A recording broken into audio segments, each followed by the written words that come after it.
Hello guys, welcome back to my channel. I hope you all doing good. My name is Ishika. I am a CA finance student, and in this video I am going to tell you about your how you should plan your entire 40 days to clear group 1 exam. If you are preparing for group 1 exam, this video is for you guys. ठीक है, so group 1 में हमारे 3 paper हैं, advance account, law और tax.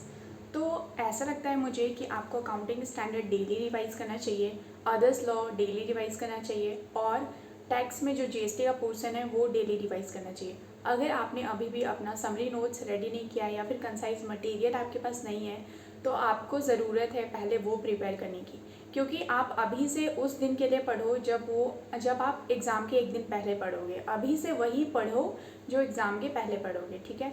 अभी से अपना material आप एक रखो, 2-4 मटेरियल मत रखो कि कभी इससे पढ़े हो कभी इससे पढ़े हो। अब आपका एक ही मटेरियल होना चाहिए जिसको आप लास्ट तक पढ़ोगे, ठीक है। अकाउंटिंग स्टैंडर्ड बहुत इंपॉर्टेंट है, आपको डेली रिवाइज़ करना चाहिए। एंड जीएसटी बहुत ही इंपॉर्टेंट है, आपको डेली रिवाइज़ करना चाहिए। लेकिन रिवाइज़ करना कैसे है, क्योंकि बहुत सारे 22 अकाउंटिंग स्टैंडर्ड्स हैं पूरे आपके एडवांस अकाउंट में। जीएसटी में भी 15 चैप्टर्स है, लगभग 15 to 17 चैप्टर्स होंगे।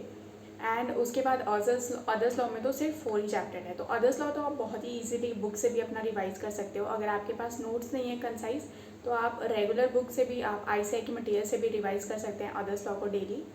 और अदर्स लॉ को आपको इतना स्ट्रॉन्ग बनाना है कि आप कंपनी लॉ में अगर 10 चैप्टर की जगह 8 चैप्टर भी अच्छे से करके जाओ तो आपका लॉ अच्छे से जाए, ठीक है। उसके बाद आपको राइटिंग प्रैक्टिस भी करना है, लॉ में डेली 2 आवर्स करना है राइटिंग प्रैक्टिस। जो भी आप याद कर रहे हो वो बस कैसे भी लिख लो। अगर लिख लोगे तो आपको लिखने की हैबिट अभी से बन जाएगी। और ये 30 डेज़ में ज़रूरी है कि 3 से 4 घंटा आप एडवांस अकाउंट्स को दो। 3 से 4 घंटा जब आप देते हो एडवांस अकाउंट को तो आपके राइटिंग प्रैक्टिस में थोड़ी इम्प्रूवमेंट आ जाती है। अब राइटिंग प्रैक्टिस कैसे करना है आपको अकाउंट्स का, तो आपको फुल फ्लेज सॉल्यूशन नहीं बनाना है, आपको शॉर्टकट में उसको आंसर्स तक सॉल्व करना है। या तो कैलकुलेटर पे करिए सॉल्व, या तो आप शॉर्ट में कहीं भी रफली करिए, ताकि आपको ये क्लियर हो जाए कि आपको ये क्वेश्चन आता है। और उसके बाद इंपॉर्टेंट क्वेश्चन को मार्क करते जाना है। जैसे जैसे आपके चैप्टर्स कंप्लीट होते जाएंगे आप उसके इंपॉर्टेंट क्वेश्चंस को मार्क करते जाइए। एक चैप्टर में अगर 15 क्वेश्चंस हैं तो इंपॉर्टेंट 6-7 क्वेश्चंस होंगे जिनको आप मार्क कर लीजिए फर्स्ट टाइम में, और उसी को आप फिर सेकेंड टाइम में देखेंगे। बाकी आपके लिए ईजी हो जाएगा, ठीक है। ऐसे आपका ड्यूरेशन कम लगेगा सेकेंड और थर्ड रिवीजन में। और फर्स्ट रिवीजन आपको डिटेल में अच्छे से कॉन्सेप्ट को क्लियर करके करना है, ठीक है। लास्ट 30 डेज़ में आप लॉ के कंपनीज लॉ को पूरे अच्छे से पढ़िए।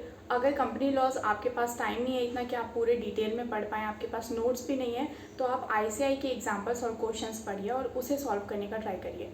और अगर अपने नॉलेज को टेस्ट करना है तो आप एक मॉक टेस्ट पेपर दे के देखिए, क्योंकि अब एक लास्ट 30 डेज़ बचा है। अगर अभी भी आपको पता नहीं है कि आप कहाँ हो, आपकी परफॉर्मेंस कहाँ तक पहुँची है, आपकी तैयारी कहाँ तक पहुँची है, तो आप मॉक टेस्ट आज ही एक मॉक टेस्ट लिख कर देखिए। तीनों सब्जेक्ट्स के, टैक्स, लॉ और अकाउंट्स, तीनों सब्जेक्ट के मॉक टेस्ट लिख कर देखिए। आप देखिए कितने मार्क्स आते हैं आपके, 30 मार्क्स, 40 मार्क्स, 50 या 60 मार्क्स। उसके बाद अपने अकॉर्डिंग अपना स्ट्रॉन्ग सब्जेक्ट, अपना वीक सब्जेक्ट, अपना स्ट्रॉन्ग एरिया, वीक एरिया, कहाँ आपको ज़्यादा फोकस करने की ज़रूरत है वो आपसे बेहतर कोई नहीं जानता है। मैं भी यहाँ बैठ के नहीं बता सकती कि आपके वीक पॉइंट्स कहाँ हैं और स्ट्रॉन्ग पॉइंट कहाँ हैं। इसीलिए आपको ये लास्ट 30 डेज़ ऐसे ही प्लान करनी चाहिए। मैं एक गाइडेंस दे सकती हूँ आपको कि इस तरह से प्लान करो, लेकिन एग्जैक्ट ये नहीं बोल सकती कि तुम ये इस दिन ये चैप्टर पढ़ो, ये चैप्टर को इतने घंटे दो, क्योंकि हो सकता है कि किसी का चैप्टर वो स्ट्रॉन्ग हो, किसी का हो सकता है वो सब्जेक्ट वीक हो, किसी को प्रैक्टिकल सब्जेक्ट अच्छा लगता हो, किसी को थ्योरी सब्जेक्ट अच्छा नहीं लगता हो। तो आप अपने अकॉर्डिंग ये शेड्यूल बना सकते हैं लास्ट 30 डेज़। और